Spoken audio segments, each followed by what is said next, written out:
მოგესალმებით პირდაპირ ეთერში განვაგრძობთ გამოშვებას The Secret of Wealth. მოდი გადავთარგმნოთ. ესე იგი, კეთილდღეობის, დოულათის, ცოტა ქართული ელემენტების დავუმატოთ, ხვავის და ბარაქის საიდუმლო, როგორც იტყვიან.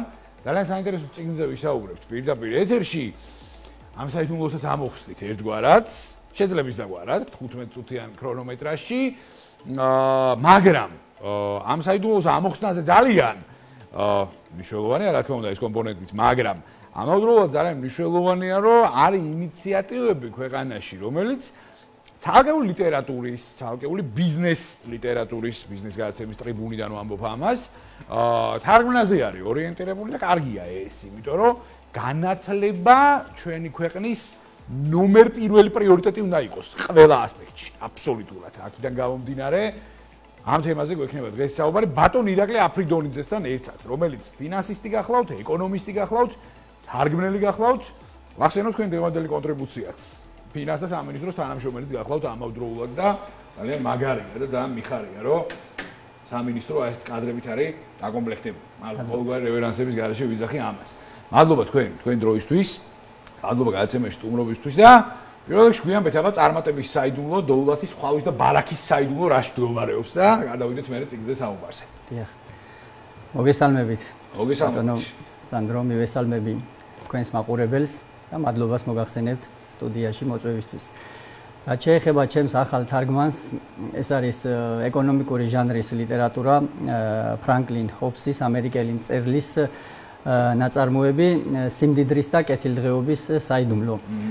ეს წიგნი პირველად დაიბეჭდა 1923 წელს, დაახლოებით საუკუნეზე მეტია ამ წიგნის პირველი გამოცემიდან გასული და კონკრეტულად აი ამ წიგნის ორიგინალის ერთ-ერთი ვერსია დღესაც ინახება ამერიკის შეერთებული შტატების კონგრესის ეროვნულ ბიბლიოთეკაში. იმდენად ფასეული მნიშვნელობის არის ზოგადად ამერიკელი ერისთვის ასეთი ჟანრის და კონკრეტულად ამ ავტორის ნაწარმოები.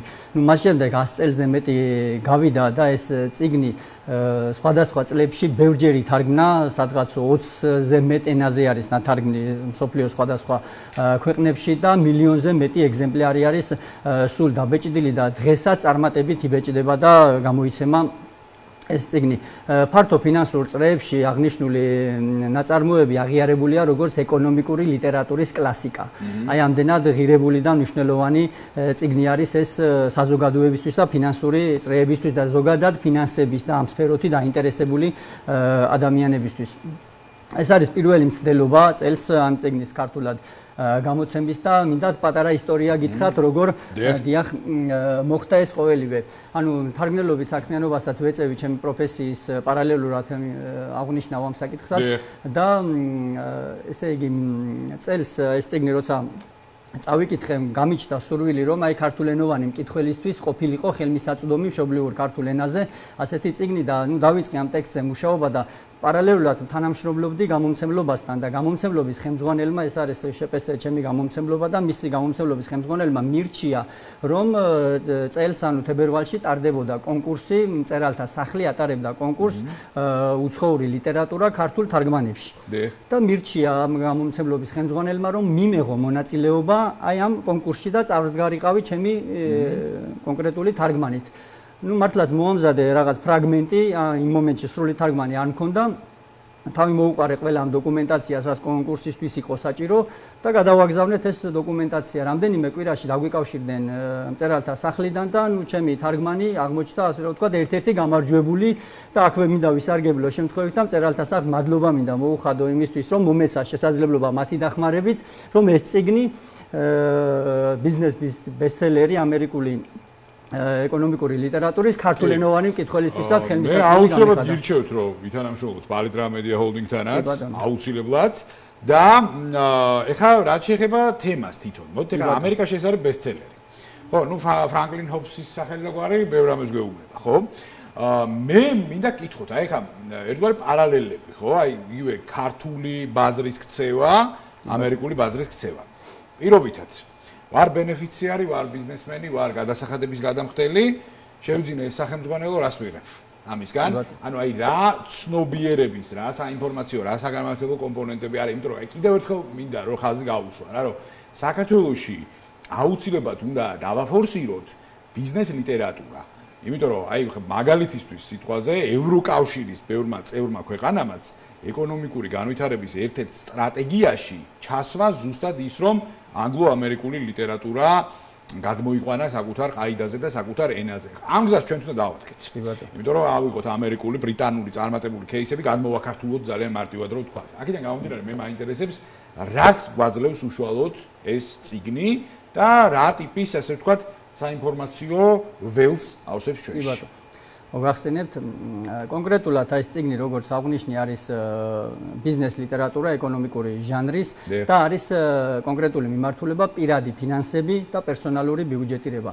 ანუ ეს ასწავლის ეს წიგნი ზოგადად ადამიანებს ფულთან დამოკიდებულებაში საბაზისო უნარჩვევების გამომუშავებას. მაგალითად დეფიციტურია, მაგალითად დამზოგველობის უნარი, მაგალითად ფულის ყაირათიანად ხარჯვა, შემოსავლებში და ხარჯებში პრიორიტეტების განსაზღვრა და ამ პრიორიტეტების მიხედვით იგივე ჩვენი ხელფასის ან იგივე ჩვენი შემოსავლების გონივრული განაწილება, განაზოგების მერე სწორი ინვესტირება, ამ სწორი ინვესტირებით კიდე კაპიტალის გაზრდა და ასე შემდეგ. ანუ როგორ შეიძლება ადამიანმა არც თუ ისე დიდი შემოსავლებით, მაგრამ გონივრული განაწილებით მიაღწიოს ფინანსურ სტაბილურობას და შექმნას ფინანსური უსაფრთხოების ბალიში, რაც მისი ნორმალური და კეთილდღეობით ახსავსე ცხოვრების გარანტი იქნება მომავალში. აი მე მინდა პარალელები და დაუკავშირო ქართულ მენტალიტეტს და ქართულ ცნობიერებას რატო ამ საკითხზე მეც ბევრი მიფიქრია და აი სულ ყოველთვის მომდიოდა თავში აზრად რომ აი ჩვენი ერი აი ზოგადად საზოგადოება საკმაოდ დიდი ნაწილი უფრო ხელგაშლილობისკენ ვარ ჩვენ მიდრეკილი ვიდრე მაგალითად ევროპელი ერი ან აი ესეთი საზოგადოება რომელშიც აი მომჭირნეობის ყაირათიანობის ფულის გონივრული ხარჯვის უნარებია განვითარებული. ეს არ არის მარტო ჩემი მოსაზრება და ამ კუთხით მე დავინტერესდი მაგალითად იმ ქართველი საზოგადო მოღვაწეების ნაშრომებით ვისაც ამ კუთხით უმუშავია. ამაზე წერს ილია ჭავჭავაძე მე მხატვრულ ნაწარმოებებზე არ მაქვს საუბარი პუბლიცისტური ნაშრომები რომელიც შექმნილი აქვს მას მე-19 საუკუნეში ბოლოს და მე-20 საუკუნის დასაწყისში ასევე მოვიყვანე ხა იძლევა სიტუაცია შესაძლებლობას ერთ-ერთი ამონარიდი მინდა მოვიყვანო ერთ-ერთი ცნობილი ნაწარმოებიდან მაგალითად მე-17-მე-18 საუკუნეში საქართველოში მოღვაწეობდა ცნობილი ისტორიკოსი მოგზაური მწერალი იოანე ბატონიშვილი და მას დაწერილი აქვს წიგნი კალმასობა ხუმარ სწავლა, ანუ მოგზაურობა საქართველოში. მოგეხსენებათ მე-17-მე-18 საუკუნის საქართველო არ იყო ერთიანი სახელმწიფო, ის იყო დაშლილი სამეფო სამთავროებად და იოანე ბატონიშვილი მოგზაურობდა საქართველოს ყველა კუთხეში და აღწერა იმ პერიოდის საქართველოს სხვადასხვა რეგიონებში მაცხოვრებელი ქართველების ზნე-ჩვეულებები, ადათ-წესები, ცხოვრება, მათ შორის მეურნეობასთან დაკავშირებული უნარჩვევები, ფინანსების მართვასთან დაკავშირებული უნარჩვევები და იქ ჩამოაყალიბა ზოგადად ქართველის სახე, რა თვისებების მატარებელია იმ პერიოდის ქართველი და ის ამბობს როგორც დადებითი თვისებები ახასიათებს ქართველს ასევე უარყოფითი და მე ახლა ფრაზი რამდენიმე ციტატას წაგიკითხავთ აი ამ წიგნიდან როგორ ახასიათებს იოანე ბატონიშვილი ქართველს. ის აღწერს ქართველები არიან შრომის მოყვარენი, გამრჯენი, ჭირთა მომთმენი, ლაღნი, მოხუმარნი, იარაღ-საჭურველის მოყვარენი, მამაცნი, გალობენ მომღერალნი, ტანადნი, მშვენიერნი, ტკბილმოუბარნი და ასე შემდეგ. ეს არის დადებითი თვისებები რაც დაინახა იმ პერიოდის ქართველში. მაგრამ ასევე ავტორი ამჩნევს და ხაზგასმით აღნიშნავს, რომ ქართველს ახასიათებს უარყოფითი თვისებები, მათ შორის აი მეურნეობასთან, ეკონომიკასთან, ფინანსებთან მიმართებაში, რაც დამაკნინებელი და დამაზიანებელია. ქართველისთვის ეს თვისება აუცილებლად უნდა გამოსწორდეს. და აი რას ამბობს იგივე აი ამ წიგნში იოანე ბატონიშვილი. ესე იგი, ქართველები არიან უზომოდ გამცხრომნი, დროსტარების მოყვარულნი, იკონომისობასა შინა სუსტნი, ფლანგველნი და შინა საქმეთა ცუდად გამძღოლნი. ნახეთ, იკონომისობა ბერძნული ენიდან შემოსული სიტყვა ქართულ ენაში და ნიშნავს ეკონომიას, მომჭირნეობას, ყაირათიანობას, ფულის დაზოგვას. ანუ იოანე ბატონიშვილი ამბობს და მაშინაც ამჩნევდა, რომ ქართველს ეს თვისებაო არა აქვსო და ძალიან ცუდი არის ეს თვისება, რომ არა აქვსო. ფლანგველობისკენ არისო მიდრეკილი ქართველი ადამიანი. ნახეთ კიდე როგორ ამბობს შინა საქმეთა ცუდად გამძღოლნი.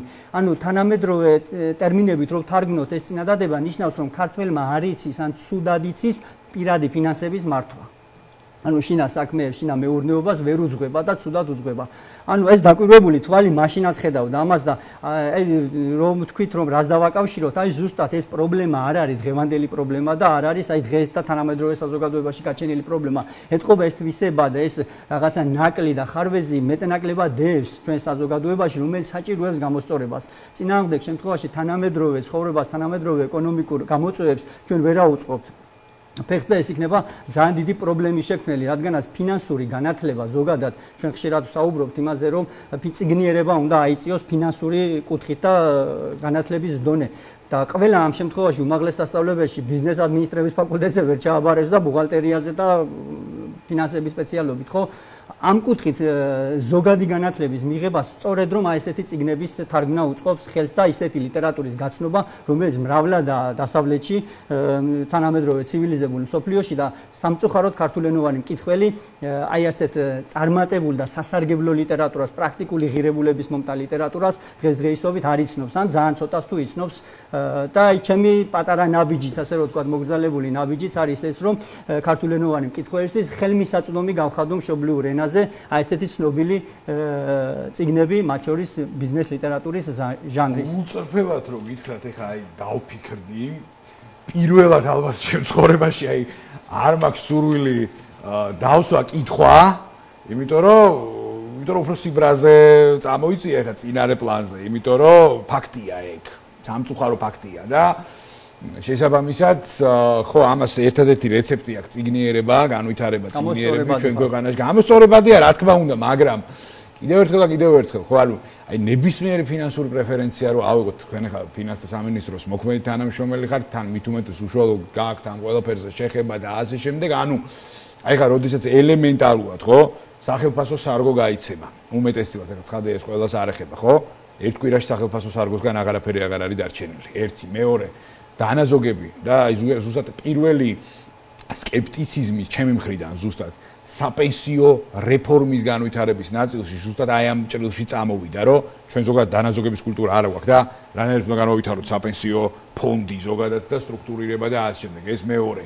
ზოგადად დეპოზიტების და ანაბრების საკითხი კომერციულ ბანკებში ასევე პრობლემა არის და ასე შემდეგ და ასე შემდეგ. ანუ კიდევ ერთხელ მინდა ვთქვა, რომ ნებისმიერ ეკონომიკას რომელიმე მთავრობა კი არ ქმნის.